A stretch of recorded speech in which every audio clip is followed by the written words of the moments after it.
A fluência é a deformação plástica que ocorre no determinado material em função do tempo e da temperatura, quando é submetido a tensão constante ou quase constante. Ela ocorre abaixo do limite elástico do material.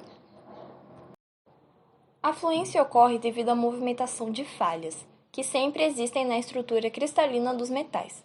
No entanto, esse fenômeno pode variar de acordo com o tipo de metal. Alguns apresentam a fluência mesmo à temperatura ambiente, enquanto outros existem essa deformação mesmo a temperaturas elevadas. As deformações permanentes ocorrem mais frequentemente em situações de altas temperaturas, e quanto maior a temperatura, maior a velocidade da deformação. Pequenas variações de temperatura implicam em grandes mudanças no comportamento dos materiais. Um exemplo: o aço carbono submetido ao ensaio de fluência a uma tensão de 3,5 kg-força por milímetros quadrados durante 1000 horas a uma temperatura de 500 graus Celsius apresentou uma deformação de 0,04%, e a temperatura de 540 graus Celsius apresentou uma deformação de 4%. O conhecimento de tal fenômeno é essencial para a confecção de foguetes, aviões a jato, instalações de refinarias de petróleo, equipamentos de indústria química, instalações nucleares, cabos de alta tensão e etc. Situações nos quais os esforços são grandes e as temperaturas de trabalho oscilam em torno de 1000 graus Celsius. Nos ensaios de fluência, o corpo de prova deve passar por um período de pré-aquecimento, até que se atinja a temperatura estabelecida. É essencial que o corpo de prova não sofra superaquecimento.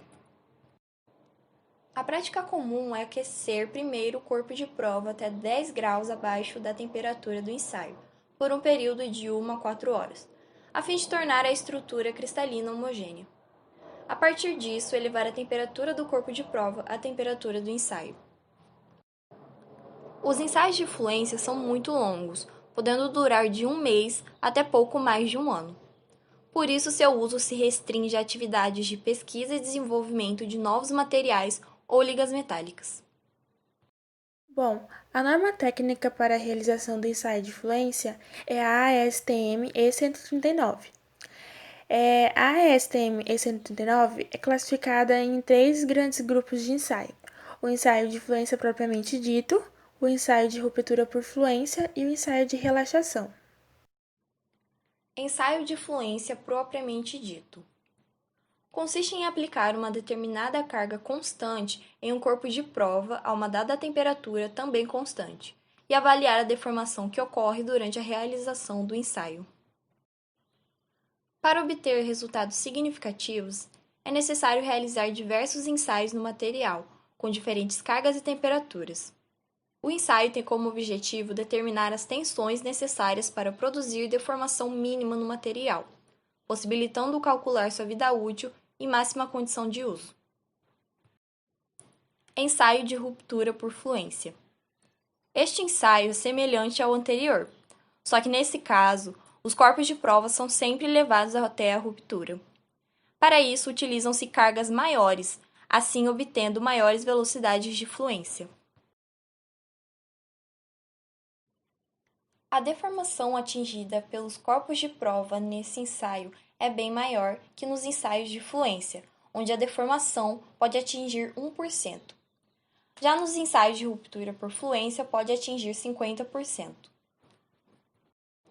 O ensaio visa obter o tempo para a ruptura do corpo de prova, medida da deformação e medida da estricção, que é a área de empescoçamento. Este ensaio, comparado com o ensaio de fluência propriamente dito, é bem mais rápido. No entanto, são necessários muitos corpos de provas ensaiados com cargas diferentes para se obter resultados significativos. Ensaio de relaxação. Este ensaio é muito mais simples se comparado com os citados anteriormente, produzindo dados sobre velocidade de fluência e tensão numa gama variada de velocidades, com apenas um corpo de prova. O ensaio de relaxação é feito mantendo a deformação constante por meio da variação da tensão aplicada ao corpo de prova, que reduz ao longo do tempo. O resultado mostra a queda dessa tensão ao longo do tempo, mantendo a velocidade de deformação constante. As principais desvantagens deste ensaio são a dificuldade de medir pequenas variações de carga ao longo do tempo, exigindo equipamento mais avançado e a necessidade de um estreito controle de temperatura da sala onde se encontra o equipamento, pois pequenas mudanças de temperatura podem provocar efeitos de dilatação nos componentes da máquina, alterando os resultados. O extensômetro age em conjunto com o forno elétrico para tracionar o corpo de prova enquanto ocorre o aquecimento do material, respectivamente. Os dopirômetro e termopares servem para controlar a temperatura. Bom, como podemos ver na figura, o equipamento utilizado para os ensaios de fluência é semelhante ao utilizado no de tração. Além disso, é utilizado um forno, um corpo de prova e um extensômetro para a realização.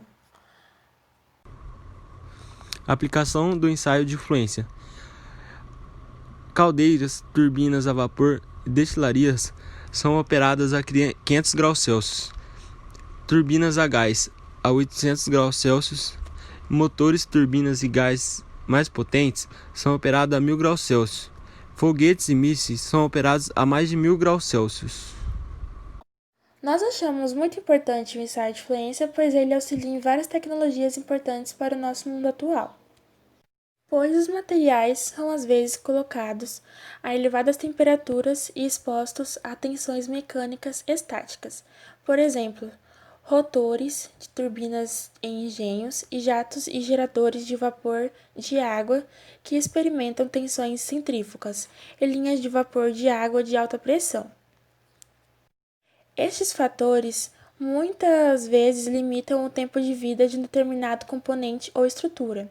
A necessidade de testar esses novos materiais expostos a altas temperaturas ao longo do tempo define a importância do ensaio de fluência.